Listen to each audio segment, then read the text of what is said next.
Good afternoon. My name is Mitch and I'm with 30 West IP. And I'm Joe with 30 West IP.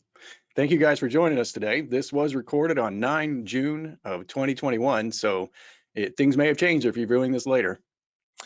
This will be recorded and it'll be available through a link on our website after the editing has been accomplished, as we typically do. So as we typically start as well, let me go ahead and talk about some of the technical things that are occurring here. On this platform, we're going to have a large group of folks, so it automatically mutes all of the attendees. So what we'd like you to do is to submit questions. We really want your questions. We want your comments, your feedback, anything of that nature. So on the panel on the what is typically the right-hand side of your screen will be a icon for a question mark. And you can select that icon and type in a question and it will come to us. And you can do the same thing on an iPad or an iPhone or on an Android. So we encourage you to do that and contribute. This is meant to be a collaborative discussion. So we would really like to hear from you. So that's the best way for us to manage this right now. Now we're going to discuss long-range communication, and we've got a couple of guests with us. Justin Maas is here from Gulfstream and Carey Miller from Honeywell. And this isn't a commercial endorsement or an effort to sell any products. These guys are very experienced and they're some of the smartest guys in the industry, and they're here to help add to the discussion. The last time that we had a webcast, I was talking about the North Atlantic Operations Manual and how it had been updated, and that there was a renewed emphasis on the importance of having an operational HF when you're in the North Atlantic outside of VHF coverage. And there were quite a few questions about that. And as a result of those questions, what we did was we reached out to various resources, and Justin's one of them. So let me introduce Justin. Justin, if you want to, you can go ahead and open your camera there. Good morning. And I will turn the screen over to you. And again, we'll take questions at the completion of it. We'll read them off and try to get to all of them as we do. So Justin, here it is, handoff to you. Now, I would like to add, Justin, before you begin, my apologies. I just want to emphasize that if you have questions, place them in the questions panel rather than the chat panel. That'll make it easier for us to manage the questions afterwards. Thanks, Joe. Thanks, All Justin. right. Sorry. Yeah, anytime, Joe and Mitch. I appreciate you giving me the platform to talk about this. Let me go ahead and attempt to share the screen here. All right, let's see here. I'm going to go to me and I'm going to press the button here and I can see, here it is. Mitch, I think I still see you as the presenter there. Am I doing something wrong? Let me hand that off again. Sure. Oh, actually, I think what I did is there we go. Got it. All right. I am going to go ahead and share preview here. No worries. I'm going to turn the my camera off and give you some more screen room. Awesome. I'll do the same here. And I'm going to go ahead and bring this into a larger view here so everyone can get the biggest view as possible here. All right. All right. Mitch and Joe, can you see that? Yes. Yes. Your full screen looks good. Fantastic. Thanks everyone for your patience. So I'm about to discuss a topic that can be very confusing. It's been confusing to me and my colleagues at Gulfstream for quite some time, and we were able to spend the last couple of months engaging with various authorities, including some great folks at the FAA and also some internal experts as well, to really drill down to the bottom of some LRCS issues and some common questions that we've received over the years when it comes to LRCSs. And again, for those of you who don't know, I'm Justin Maas. I'm the FAA NBAA Gamma Streamlining Chair for LOAs. If you're not familiar with that process, you can hear more about that on June 21st at the Gulfstream Virtual Ops Conference as well. But when it comes to this issue, let's talk about the common question. And I've heard some of you have asked this, and there's a common misconception surrounding this as well. So a question we get a lot is, as a Part 91 operator with 2 HFs installed in CPDLC, so for example, a G600, can I MEL a single HF and still operate in remote and oceanic airspace on the other HF? In other words, can I engage in remote and oceanic operations with a single HF? And as a Part 91 operator, the answer is yes. Now, if you were to crack open 14 CFR and read 91.511, you may walk away thinking the answer is no, but you need to focus on Part D. And Part D basically explains that if your route of flight includes both VHF and HF coverage areas, you only need a single HF as a Part 91 operator as long as you have 2 functioning VHF transceivers. This was further affirmed by the De Pasquale letter, which was written to the FAA and responded via AGC 200, so legal counsel. And I won't read the section there verbatim. We'll have these slides up after the presentation, but the bottom line is that yes, 1 HF as a Part 91 operator is all you need. And in several slides, you'll see some 8900 guidance in the form of a table that really makes this crystal clear as far as Part 91 operations. This is not to be confused with additional LRCS requirements outside of the scope of 14 CFR.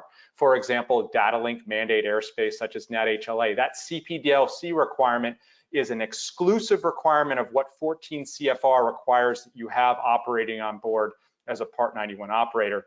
And then also, probably a no-brainer, but just to make it clear, aircraft with 1 HF to begin with, a single HF installation, can't MEL that HF because after that, they're down to no HFs. But the big picture here is a Part 91 operator, 1 HF is enough. And I can confirm this as far as our customer base is concerned. We have several G280s hopping around the North Atlantic on a quarterly basis that only have 1 HF to begin with. Of course, it does need to be operable, and they're more than capable of obtaining BO36 and BO39 for NAT-HLA operations with that single HF install. So to take a step back even further, the common misconception here is this question is, well, aren't there 2 HF radios required for remote oceanic? I swear I heard that somewhere.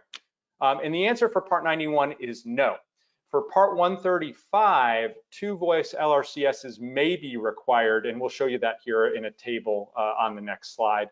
And then of course for Part 135 and 121 for that matter, there is an op spec or M spec or LOA BO45, which allows for the use of a single long range communication system in a specified geographic area. And those are obviously defined via coordinates that some of you are familiar with. So let's go to the table. So this is in 8900 Volume 4, Chapter 1, Section 6. And this table breaks it down very nicely. You can see under the scope of 14 CFR for the applicable regulation for most of those on the webinar right now, operating under Part 91, you fall under the 91.511 greater than 12.5 multi-engine turbine or 91K column.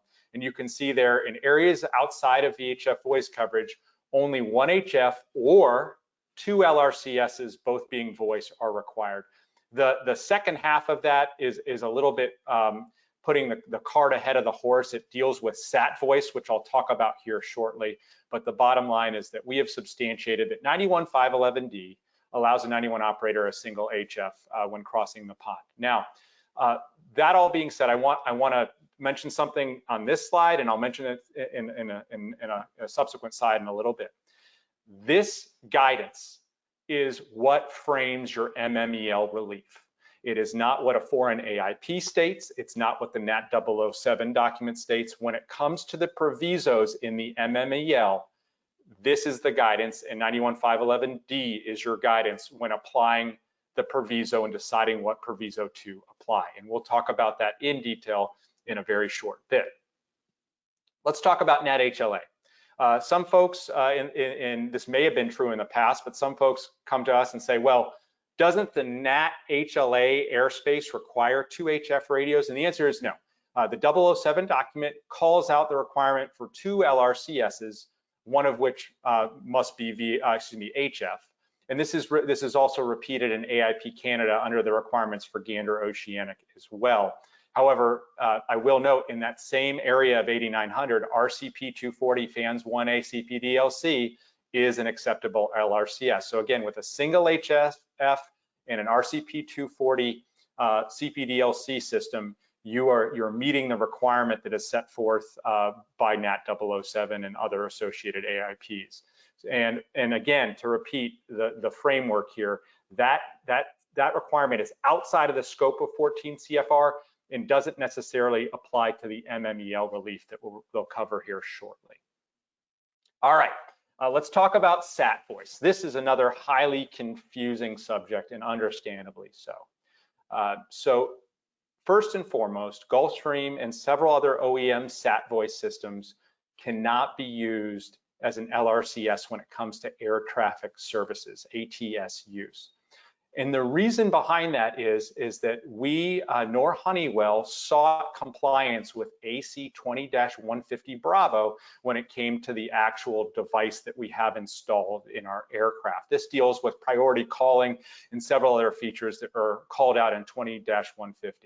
Now, that being said, that doesn't mean that the equipment is incapable, and certainly there are initiatives to explore certifying that equipment, but I will also mention that there are way more international FIRs and ATSUs that are incapable of engaging in SAT voice ATS themselves to make this a true constraint. You really are unencumbered with one operable HF in a CPDLC application. This is kind of a nothing burger right now when it comes to capability, albeit we're always looking at improving our product. I'll also mention, and I'll show you at the end of this slide presentation, that there's nothing wrong or nothing keeping you from utilizing your SAT voice on a tactical basis in case you've lost all other means to communicate with air traffic services. And we have some vectors for you when it comes to guidance in relation to that. For those that do operate Gulfstreams, you'll see in several of our AFMs, we have a statement and limitations under the ATA 23 section that attests to this. We've also added this to the MMOP documents as well to add a special note in emphasizing that SAT voice is not compliant. And lastly, we encourage you to take a peek at your ICAO flight plan string codes and vet them and see if they have M1 or M3. This is something that admittedly we thought was acceptable in the past based on previous guidance. However, we strongly recommend you remove those codes based on the non-compliance of the equipment. It's not an ATS compliant SAT voice LRCS system. So here's where we go down the rabbit hole. I told you all that. And then you crack open your MMEL and you see proviso 2, which is outlined in red. And you see mention of SAT voice. And you say, well, Justin, you just told me it wasn't compliant, yet according to this, using proviso 2, I can gain relief for having a SAT voice system. And the reason for this is a little bit unfortunate, albeit all parties involved are indeed fixing it.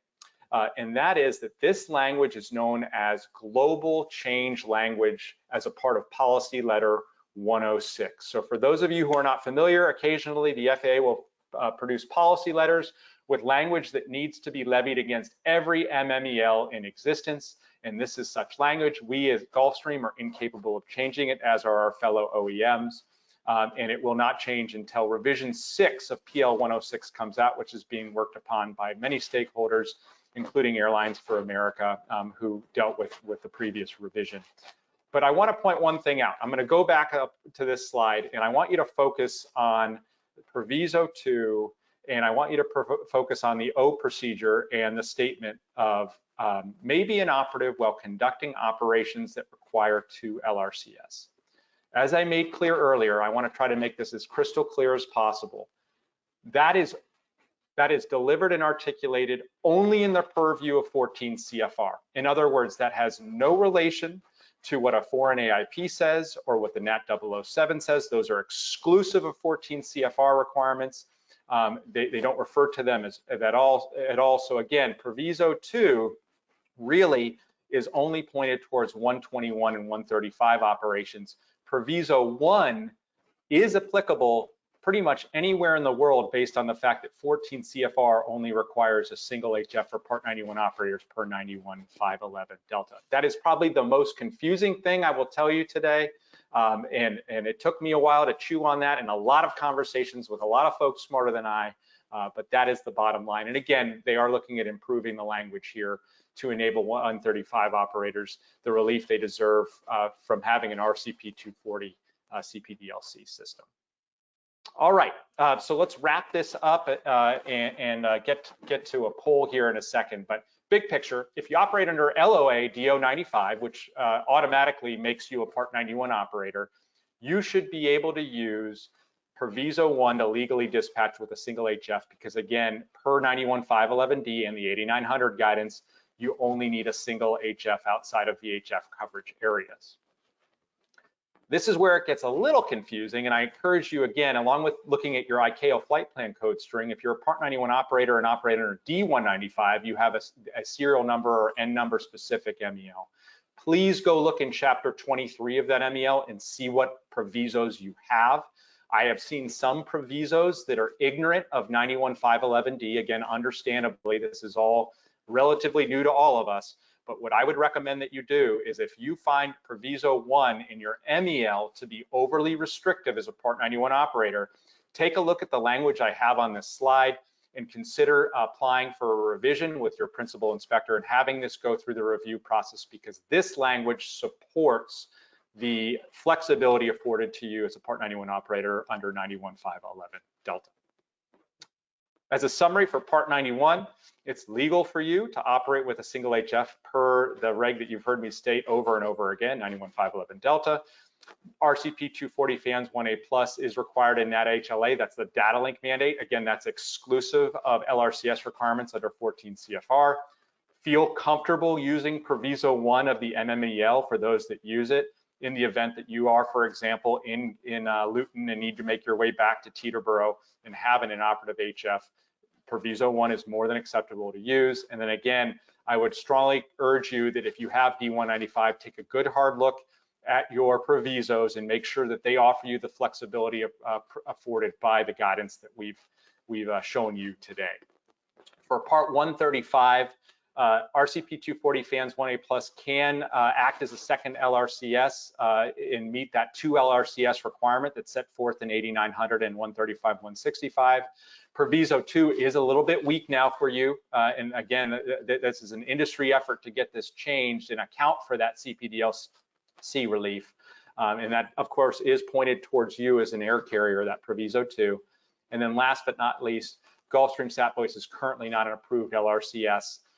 And the only reason we have it in the MMEL is the unfortunate nature of how global change language works per policy letters. Couple things of extra credit. Sometimes we have customers ask us how we test HF radios efficiently. And this is a means that we've used here at Gulfstream and several air carriers use as well to make a quick and efficient check of your HF radios before coasting out. We've provided here with you, a lot of you probably have seen this link. This is the link to the AirInc site that updates on a daily basis for both Pacific and Atlantic HF frequencies that can be used for cell call checks.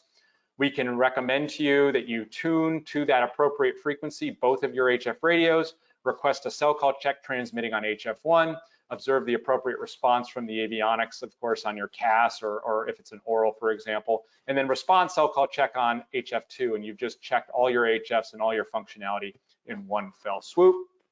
And then for those of you that are Gulfstream operators, there's nothing wrong, again, with tactically using Sat Voice if you need it.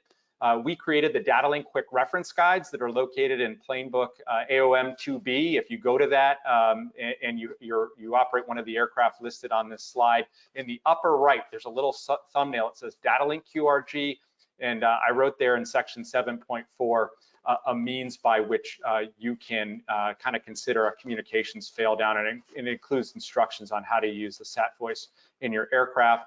And then last but not least, if you want to hear a second go at this presentation with some more Gulfstream graphics, and in addition to 2 additional presentations that I have, the Virtual Operators Conference occurs beginning on 21 June. So with that, I'm going to go ahead and go to the poll. Let me see if I can exit out here, and I'm going to stop showing my screen. And I think we had a poll ready. Let me see. Joe, do you know? Let's see here. I can They're launch in it for you if you'd like. Yeah, that'd be great. Which poll would you prefer? As a G600, 2 HFs plus CPDLC Part Yes. 91 operator? Yeah, that'd be great. If you want to launch those, that would be Okay. awesome, and we'll go. I'll This is launch just that one first. And so this is a kind of an informal poll just to see where we stand on the knowledge base. So if you guys will just take a moment and select your best answer, we'll leave the poll open for probably a couple of minutes so we can have enough time for everybody to select a choice. And if you have any difficulty selecting a choice, you may have to reduce your browser out of full screen mode. Sometimes that will help.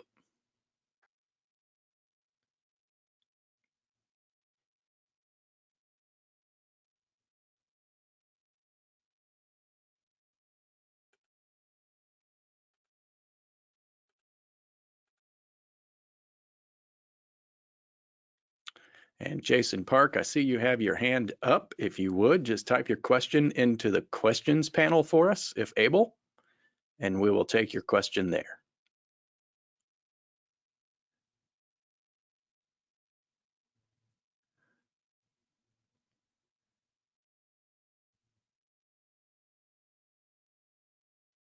We're about 81% through, so that's pretty good response rate actually for the first minute. Very nice. And I must say, the answer is looking very consistent.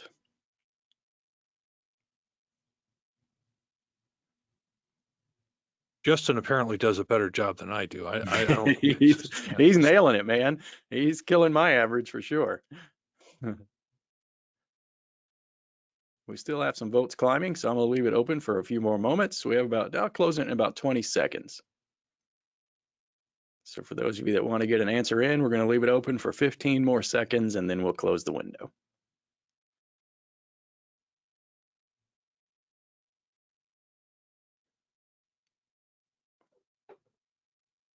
I think you'll be pleased with the results, Justin. All right, I'm going to go ahead and close the window at this time, and we'll share those results.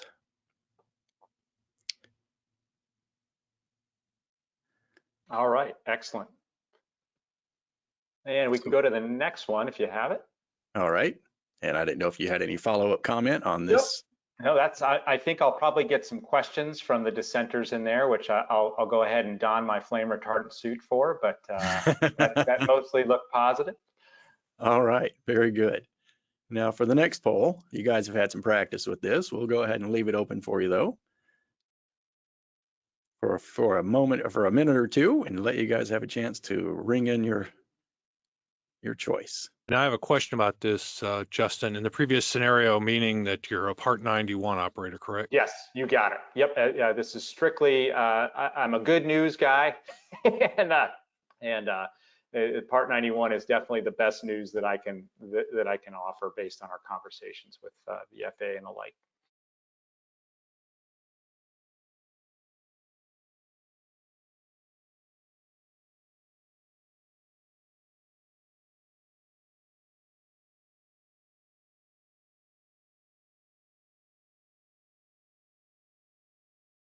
This one has a little bit more of a disparity in the answers, but it's getting a pretty good response rate.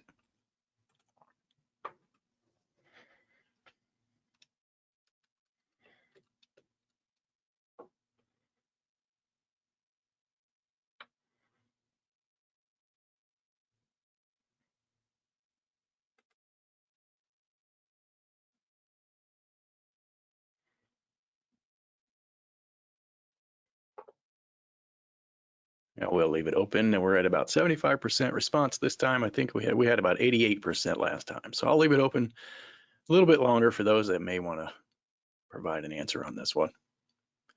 There we go. It's climbing a little bit again. Justin, you got an 80-20 split here. You want to add anything? Sure. regarding that? And then again, this is, as I said, and I totally get it, and I've been confused on this myself. To make it clear on this, proviso 2, when it says operations that require 2 LRCSs, is only in the aperture of 14 CFR requirements under 91.511 in the case of a Part 91 operator. So in other words, that is not, if in the 007 document it says you need 2 LRCSs. The statement operations that require 2 LRCSs in the MMEL is solely in reference to how many Part 14 CFR requires you to have. So in other words, proviso 1 is completely acceptable to use in this situation based on the fact that 14 CFR only requires you 1 HF. 2 is in excess of that requirement. The CPDLC requirement is part of the data link mandate as set forth by the NAT 007 document and also the AIP Canada. So it's a separate document outside of the scope of the MEL. It doesn't mean that you don't need to. It just means that you don't need to under 14 CFR. So it's very, very confusing, very nuanced, but it's something that we've hashed out with even the individual that wrote the MEL language himself and confirmed along with the flight operations group at the FAA with some great conversations. Well, Justin, thank you. I will admit this, when we talked about this the last time we did a webcast, there was a lot of discussion about this, and what I came to realize was I'm certainly not the expert on the MEL portion of long-range communication. And when we talk about it, we talk about the requirements for a given airspace and not the airworthiness of an aircraft. So we really appreciate you taking the time to come out and to present this material, because it made really great sense to me, and it is very helpful for the process. My pleasure. Thank you both. Now, what we're going to do next is talk about PBCS monitoring, and Carey Miller from Honeywell. And for those of you who have been involved in the IOC, you know Carey. He's been working with the IOC for years, and he's been a generous supporter of the industry. He's with Honeywell, and he's got some information, but I was going to address just a few topics on it before we go to Carey and his presentation. What we're talking about here is if you have a data link authorization, and that data link authorization includes RCP 240 and RSP 180, which for, of course, most of you, it would. If you read through the LOA and you move down to paragraph 5 states that the operator must incorporate performance monitoring, and a problem reporting process has to be part of their operations. We don't see a lot of must in the FAA, so that's a good time to take notes. You are required to have performance monitoring. There's a method for it. Somebody in your flight department, if you have this LOA, somebody in your flight department has signed up to do that. Some of the details are in the advisory circular 90-117, and they talk about how you as an operator must develop reporting procedures to ensure that you can track and follow up on data link events where you failed to meet RCP 240, RSP 180, or you just have other associated problems. And the problem reporting should be done through the FAN's Central Reporting Agency, sometimes referred to as the Data Link Monitoring Agency. And they give you a link to a website here. So someone in your organization signed up for this, and it may be you. It may be that the person that signed up for it left. But if they have, then you need to reassign someone who can be part of this, because if you have substandard performance, that will be monitored and it will go to the FAA, and they will want to talk to you about that, and it could end up in a suspension of your PBCS status. So the monitoring is important. It is required. There's a website up here that talks about it, and you have to dig and you have to know where to go to do this, but they keep showing us this website and it makes it easy. So if we go to the FAA website, performance-based communication and surveillance monitoring, right here at the introduction, they have a link to the FAN's Central Reporting Agency, And this is the FAN Central Reporting Agency. It's maintained by the Airways New Zealand folks who do a very nice job with it. And what I'm going to show you on this first is there's a group that is called the PBCS Charter. You have to be a member of that to be able to submit for an LOA. You have to show evidence of that. And the folks that are members start out with big names that you're familiar with: Boeing, Gulfstream, Bombardier, Collins. And then there's some communication service providers. And in our industry, typically we would use, AirLink Direct, Honeywell Forge, Satcom Direct, and then a number of air navigation service providers. But here's where I want to go with it. There are literally hundreds of aircraft operators that have signed up. And many of them are US Part 91 operators, probably like yourselves. And on this list, there are a few there that you may recognize. And this means that they've signed up and they have a responsible individual. We just want to make sure you're aware of who the responsible individual is and how he would track the performance of your airplane so you don't get caught by surprise. Now, if we go back to the application for a data link system, an Alpha 056 approval LOA for Part 91, and we want to get RCP 240 and RSP 180, there are some requirements on the submission. And this is a handout in the handout section. And additionally, we failed to mention this when we were talking to Justin. Gulfstream has a handout that is in there as well. But in this handout, in this current edition, which was recently updated, it talks about how to submit for an approval. You need to provide documentation of your monitoring process, and you need to provide documentation of the results, and they give you a link as well. So this is something that everybody should at least be somewhat familiar with. And if you're working with an aircraft manufacturer or a communication service provider, they generally have someone in their organization that can help with this.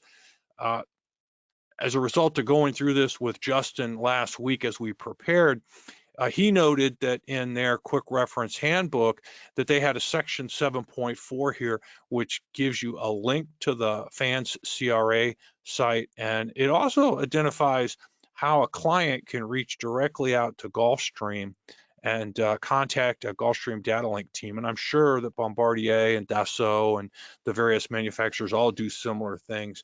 And you can talk to your communication service provider, but you really have a relationship with the FAN Central Reporting Agency that is important and that we wouldn't want to forget.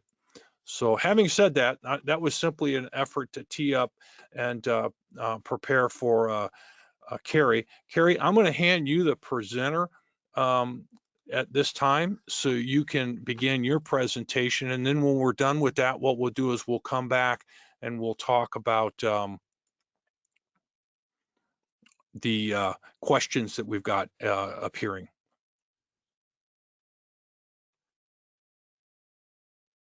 And just to let you folks know, the ones that are posting questions, we will get to those at the end of the presentations. Okay, thanks, Mitch. Again, this is Carey Miller with Honeywell. I'm the technical sales manager for Forge, which is essentially cockpit services, so data link and fans and things like that. So thanks for having me today. We'll talk a little bit about PBCS monitoring here, like Mitch mentioned.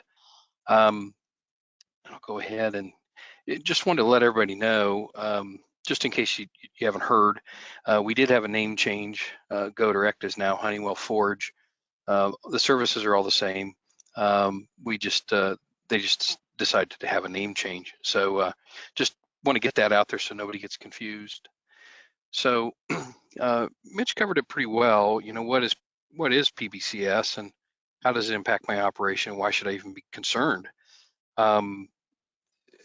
So when you look at it, we've got these reduced separated tracks that are coming back after the pandemic. And in order to fly in those reduced separated tracks, you've got to be approved for the reduced or for the improved communication and surveillance performance. So like Mitch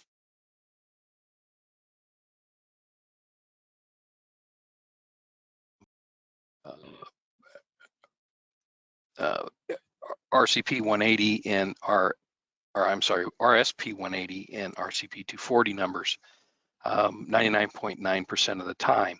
So big deal. You know, what is the problem? I've got a system that's compliant. I'll just monitor my performance as we go.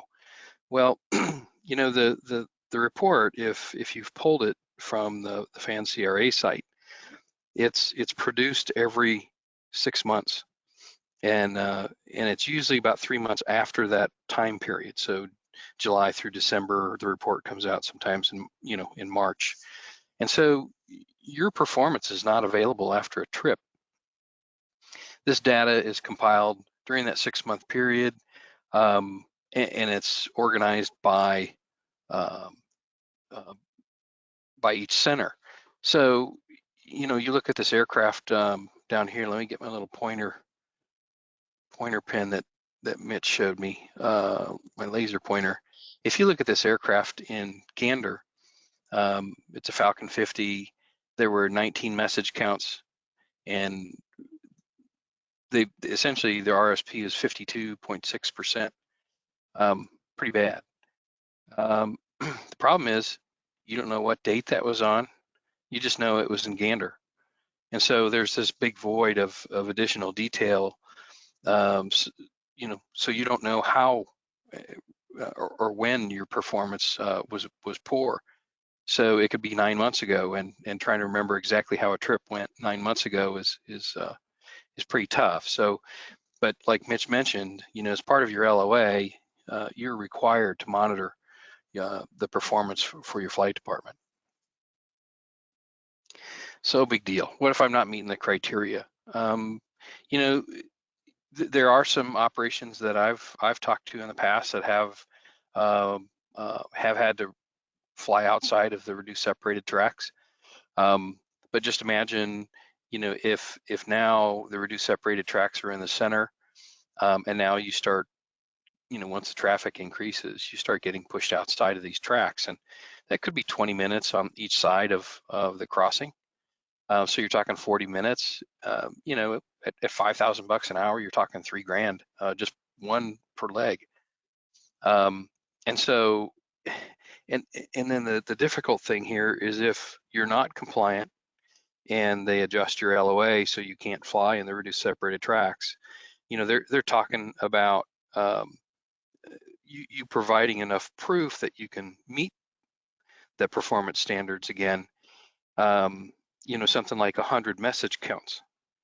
Well, if you're only getting 5 or 6, 7, 8 message counts per oceanic crossing, and you only do 2 or 3 trips a year, it could take you 4 or 5 years to meet compliance again.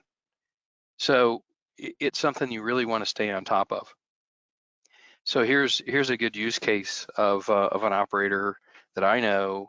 It's a cargo 767 fleet that was not meeting performance for the previous 6 months, and the FAA pulled them out of the reduced separated tracks, and they had to fly the tracks at 290, which is lower than normal for that aircraft. And so when you think about it, the senior leadership started looking at, they were pulling cargo off to add extra fuel. And so obviously revenue goes down, costs go up, and they took notice right away. So it turns out it was an individual aircraft that had a SATCOM return to service issue. So, you know, here for several months, they were flying below the tracks, and they really didn't have to. Now the solution is a new monitoring tool that we have called the Forge PBS monitor that they would have noticed usually within 15 minutes after landing that your aircraft didn't meet performance. So when I look at this, our Forge dashboard comes with our data link services, and you can look at your whole fleet here. But within the Forge dashboard, you could go drill down to an individual aircraft and go to the analytics section and actually look at your PBCS performance, and I'll show you that here in a minute. But our overall dashboard shows the map, and you can expand these and move them around. And then you can also see, you know, where the aircraft is in its flight. You can even send data link messages to the aircraft from this page as well.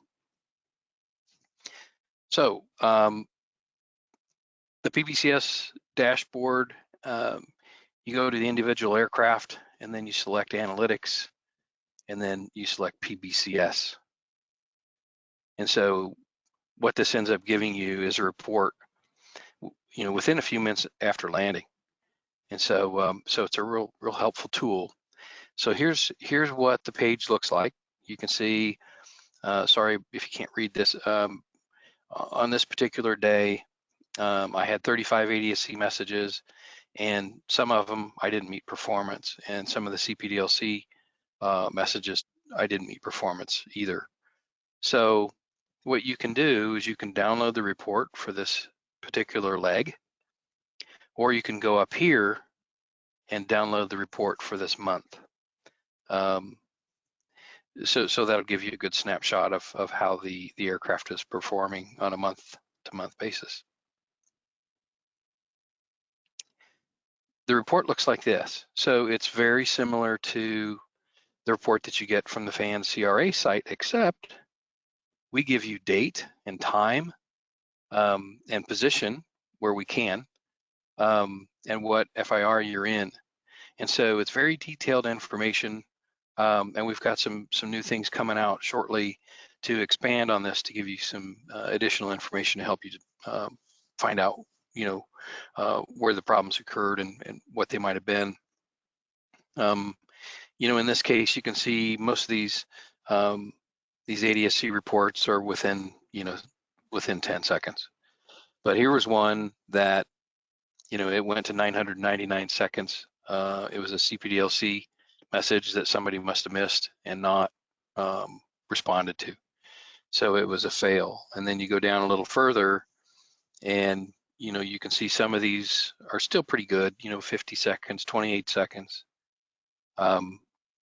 You essentially have 60 seconds to respond to a message. I think standby will give you some additional time, but you do have 60 seconds to respond and remain within compliance of that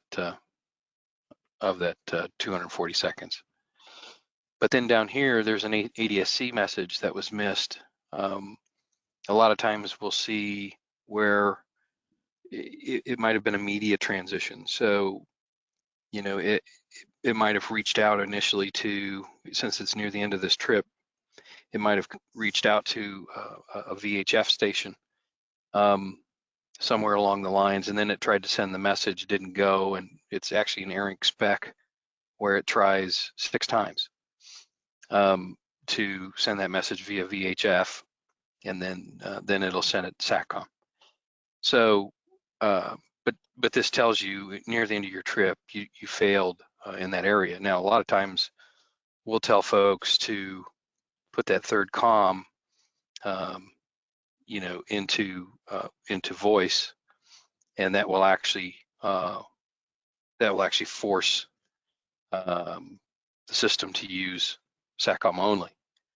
And so the reason why that's important is, maybe make a part of your checklist as you coast out, that you force this into using SATCOM only, so there's no media transition between VHF and SATCOM.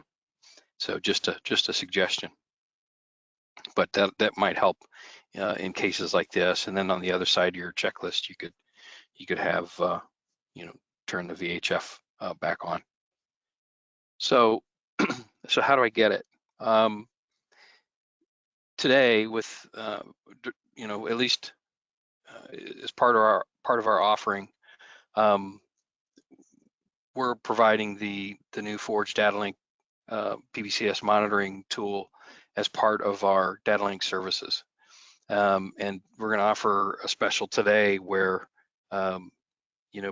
new subscribers to our Data Link service get the PBCS monitoring for free throughout the duration of the contract.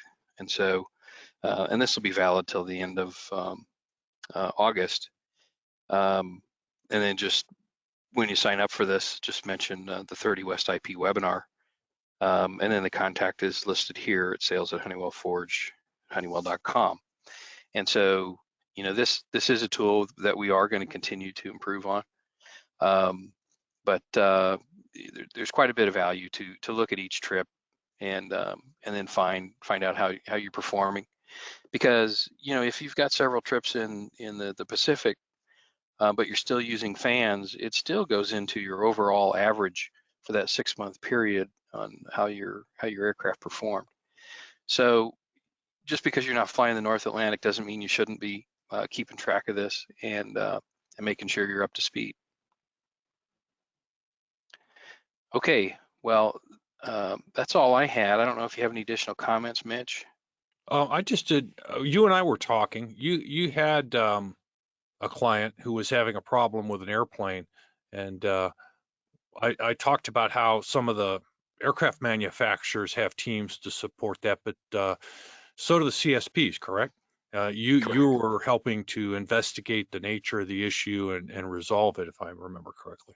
That's right, and not only because we're the CSP, but also the avionics manufacturer. So, sometimes it can be a little bit complicated because it involves, multiple media types, and sometimes not even our equipment.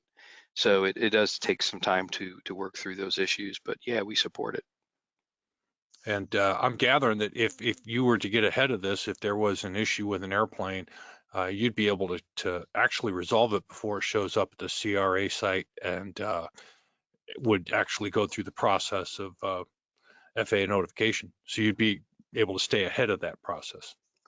Yeah, I would think so, that somebody could find an issue right away and try to get it resolved, and before the next flight. So you're good to go. And I'm not totally familiar with how exactly you would notify the FAA of your non-compliance, and then here's what our reasoning was for that, and then here's how we resolved it. But to be able to put that into one nice letter explaining, here's the problem, here's how we fixed it, and then you're good to go forward. And So, you also have a test facility in Tucson, I believe, correct? that's right. Yes, we do. We do. So, and I have spoken to the FAA about our tool, although it's not, authorized or endorsed by the FAA, mainly because we don't have the time it takes from the controller who hits send on a data link message to the time it hits the networks, which is usually fractions of a second. But it's going to be within fractions of a second to what that CRA report is going to be. So, it's still going to be a very accurate report for you. So, it's just something to keep a closer eye on things. All right. Well, I appreciate it. Now, if we could, Joe, would you help with the questions? Would you kind of read the questions and see if Justin or Carey is comfortable answering the questions? Absolutely. You bet. And Justin and Carey, thank you guys very much for that. You bet. Thanks So for we do- having us. Yeah, absolutely. Appreciate it. And we do have just a few questions, and one of them was actually answered through the process. So that's good to know. We'll start with John, and this is going to refer to Justin's module, I believe. And John is asking, what efforts are Honeywell currently undertaking to appease L3 Harris to include Epic Easy Avionics for en route domestic CPDLC? That would probably be in Carey's That's Carey's realm. Yeah. Carey's realm, because it's an easy, and I don't know, Carey, if you're familiar with that. I haven't kept up on that as far as where we're at with the en route CPDLC. I can chime in on that. Okay, Okay, great. great. Yeah, so let's talk CMS. As background, each of your Honeywell equipped Gulfstreams has a communications management function with associated software. G650 has CMF 3.1. Some of the later models are developing on top of those CMFs as far as software is concerned. When it comes to domestic CPDLC and on the other side of the ocean, ATN B1 operations, there's an issue with frequency switching.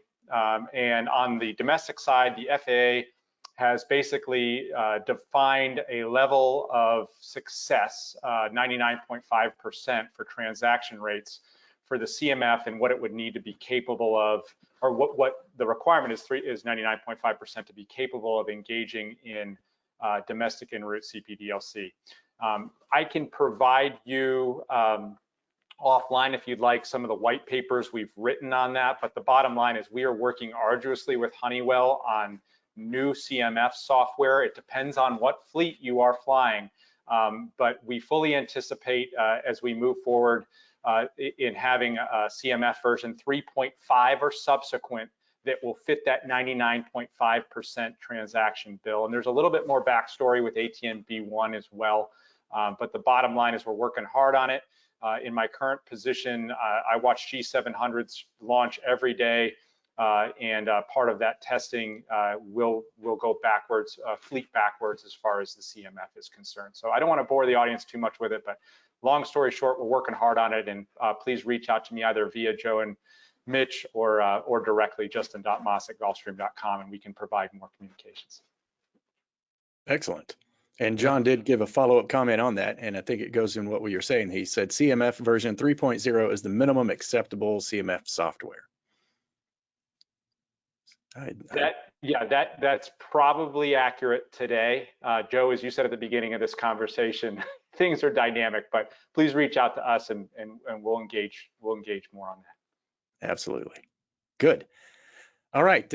Jason was asking regarding MELs and from a Part 91 standpoint, if you have a D195 MEL LOA and then the FAA comes out with an MMEL revision, does that make your current D195 null and void? Not necessarily. This is an excellent question, and it was asked several years ago, and there is some inspector guidance on how long a review takes place, and I don't want to be quoted right now on exactly what that is, but please reach out to me again, and I can go through my files and find the answer on that. That came through our LOA streamlining working group, and there was some comfort in the answer. Again, I don't remember. I've slept since getting the particulars, but I believe there is a review period. I don't remember the exact number of days, but you do have time between when new language is implemented and when your 195 would go stagnant. Okay, very good. Ed, not surprisingly, is asking us a very thorough question. Let's see. Regarding not filing M1, M2, or M3 in your flight plan to remove SAT voice from them, is it true that you have a link under ICAO on your website where you can paste in your filing strip that will show you what all of your ICAO filing codes are, as well as which ones require LOAs or op specs? We do, and not Gulfstream. Yeah, Okay. I think, yeah, and it's excellent. I will pitch that for Ed, Joe, and Mitch. If you haven't seen the ICAO code Regonculator, it's the best I've ever seen. So please go check that out. Yeah, if you go to industry resources on our website, then you'll be able to find the code machine, and it will allow you to see what is required by LOA. We talk about filing codes and training a lot. It's a big emphasis item with the FAA, and Ed helped put that together. Ed put that together. I was going to say, I think Ed did the work there. Ed did the heavy lifting. I used to fly with Ed, and Ed was always the smart guy, and I was the other guy. So thank you, Ed, and thanks, thank Ed. you for the Appreciate it. And you know, if you need some liniment for your elbow on the, I'm teasing you. It's under ICAO. It's not under industry resources. It's under ICAO. Yeah. Excellent, excellent. I'd have a little fun with you there, Ed. All right, nice though, but excellent point to make, and that is a fantastic tool, and we do appreciate it, Ed. Michelle is asking, the PBCS monitoring report has a quote CETA only column unquote. What are the implications, if any, of not being able to monitor AirInc data also? Well, that's a good point. We do monitor the CETA data only, so you'd have to push your system to utilize CETA only on those crossings or when you're using fans. And, Okay. and most of those, it's just an internal configuration change to the aircraft. Very simple to push it to CETA only. And that was kind of my question to follow up on that. Is that, does the pilot have a way to do that, or is that a technical input from the avionics guy? So the pilot on some aircraft does have the ability to do that. It's fairly easy to select AirInc or CETA or both. And then some of the Honeywell aircraft, you also have to receive an updated AMI for the CMU to get the AirInc only service. Okay. But that's a short visit by a technician, usually done in your hangar in a matter of a couple hours, correct? Usually an AMI change isn't even that. It's something that can be done over the phone. We just have the part numbers available and they can download the software and install it in the aircraft fairly easily. Awesome. That's good to know. Interesting. Christopher asks, are any of the FMS, let me restart this, are any of the fans 1A plus reporting AC 90-117 tied in with the FOQA reporting or downloads? Not to my knowledge. When Ed and I flew together, we were in a FOQA program, and that information is tightly controlled. There's a gatekeeper, and it isn't available in other resources. And if Justin or you or Carey has more experience with that, please answer. But I believe they're completely segregated because the FOQA has a gatekeeper. That information is not information that you want shared with other people. It's all part of the safety management program in most organizations. Okay. Chris asks, sorry, go ahead. Yeah, I was going to say, yeah, this is Carey. I don't have any follow up on that. Sorry. Oh, no worries. No worries. We appreciate it. And if you guys have anytime you want to jump in, feel free. Chris is asking, can you clarify the applicability for the Gulfstream types affected by the LRCS? Would the G5 be included in this as well? We have the DU-885 upgrade.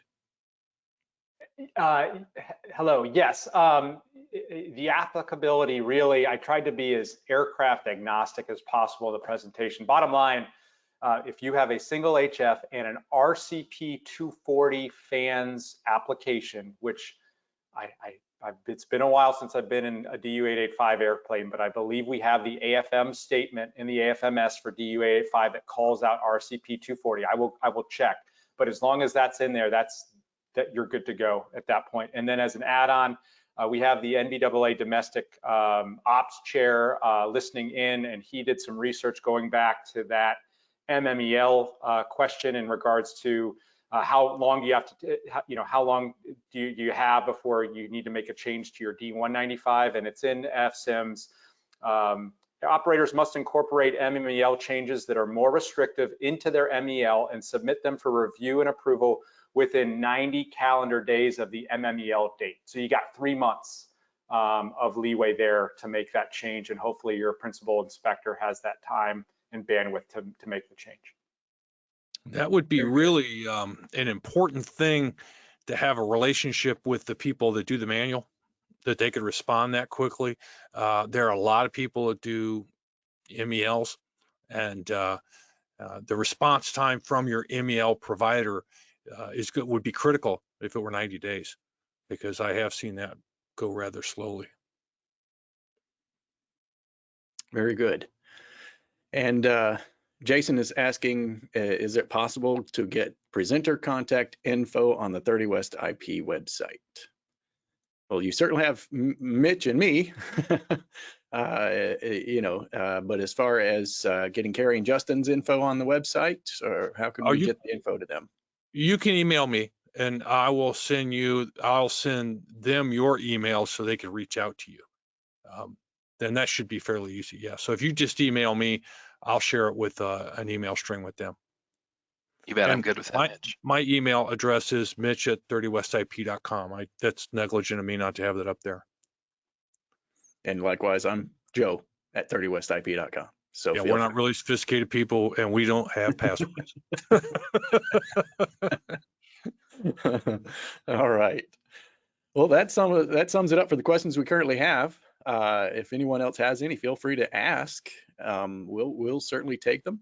Otherwise, I'll let us close it out with this as our presentation for this 30 West IP webcast on 9 Let me June. give Carey, do you have any closing comments? Justin, any closing comments? No, I don't. My email address is Carey, Carey .miller@honeywell.com. But yeah, feel free to reach out to me and anytime. And thanks for inviting us, Mitch. We sure appreciate it. Well, thank you. Yeah, we do. I was really surprised at the product that you could do the PBCS monitoring, and I think it's really impressive because And the ACARS performance- message from your desk to the airplane, that's pretty cool. He didn't spend a lot of time on that, but that was very impressive for me. Right there at your desktop, you can send ACARS message directly to the airplane and dialogue with them. So there's some pretty Yeah, you want to be careful who you give that to, because if if your wife's sending you a text message asking where you put the keys, you probably don't want to do that. So you have to be a little particular on that. I can remember about 1998 GDC counseled me on that.